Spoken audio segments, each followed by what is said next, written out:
त्यसपछि आज 21 अक्टोबर 2019 तदनुसार 4 कार्तिक 2076 सोमबार। आज हामी माथिल्लो कोठाबाट हेर्नेछौँ। आजको शीर्षक छ साधारण कार्यहरू।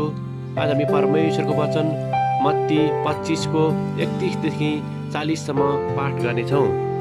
जब मानिसको पुत्र सारा स्वर्गदूतहरूसँग आफ्नो महिमामा आउनेछ, तब ऊ आफ्नो महिमामय सिंहासनमा बस्नेछ र उसको सामुन्ने सबै जातिहरू भेला हुनेछन्। र जसरी गोठालाले भेडा र बाख्रालाई छुट्याउँछ, त्यसरी नै उसले तिनीहरूलाई एउटालाई अर्काबाट अलग गर्नेछ।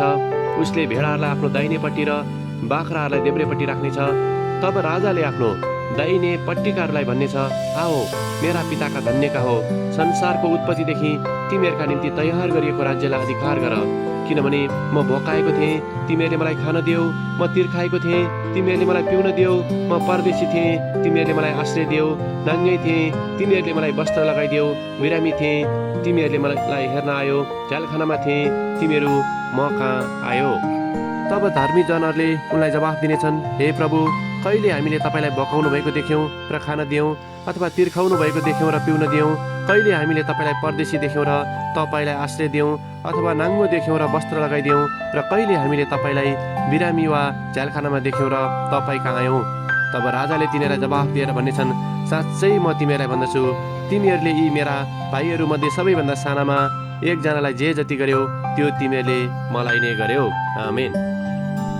तब राजाले तिनीहरूलाई जवाफ दिएर भन्नेछन्, साँच्चै म तिमीहरूलाई भन्दछु, तिमीहरूले यी मेरा भाइहरूमध्ये सबैभन्दा सानामा एकजनालाई जे जति गर्यो, त्यो तिमीले मलाई नै गर्यो। मत्ती 25 को 40।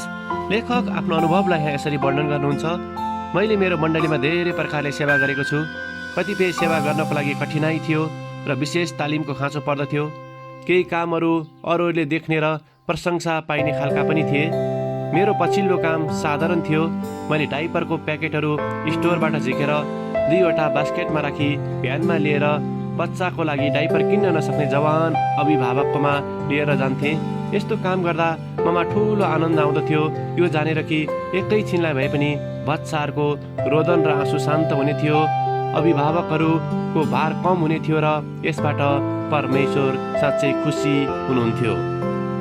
जब हामीले प्रेमपूर्वक अरूलाई सेवा गर्छौँ, त्यो नै अरूहरूको लागि असल सुसमाचार हो। जब हामी हाम्रो जीवन परमेश्वरको सेवाको लागि अर्पण गर्छौँ, यो नै हामीले गर्ने असली सेवकाई हो। तर यो सुरुमा कठिन हुन्छ। के म मेरो योग्यता बाहिर रहेर कुनै सेवा गर्न सक्छु? हाम्रो परमेश्वरप्रतिको प्रतिज्ञामा हामी गम्भीर हुनुपर्छ। परमेश्वरले येशू ख्रीष्टद्वारा हामीलाई धेरै कुराहरूमा आशिष र अनुग्रह गर्नुभएको छ। हामीले परमेश्वरको सेवा गर्दा प्राप्त गर्ने वास्तविक आशिषहरू हामीले प्राप्त गर्न सक्छौँ। यद्यपि हामीले गर्ने साधारण कार्यहरूद्वारा पनि परमेश्वरको प्रेमलाई अरूहरूका माझ हामी देखाउन सक्छौँ। आमेन।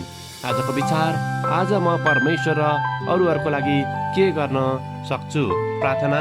अनुग्रही परमेश्वर, मैले गर्ने साधारण कार्यहरूद्वारा अरूहरूलाई पनि सेवा पुर्याउन सकौँ, येशूको नाउँमा। आमेन। आजको लेखक रोबर्ट सोरोजान, पेन्सिल्भानिया, संयुक्त राज्य अमेरिका। प्रार्थनाको विषय स्वयंसेवकहरूको लागि।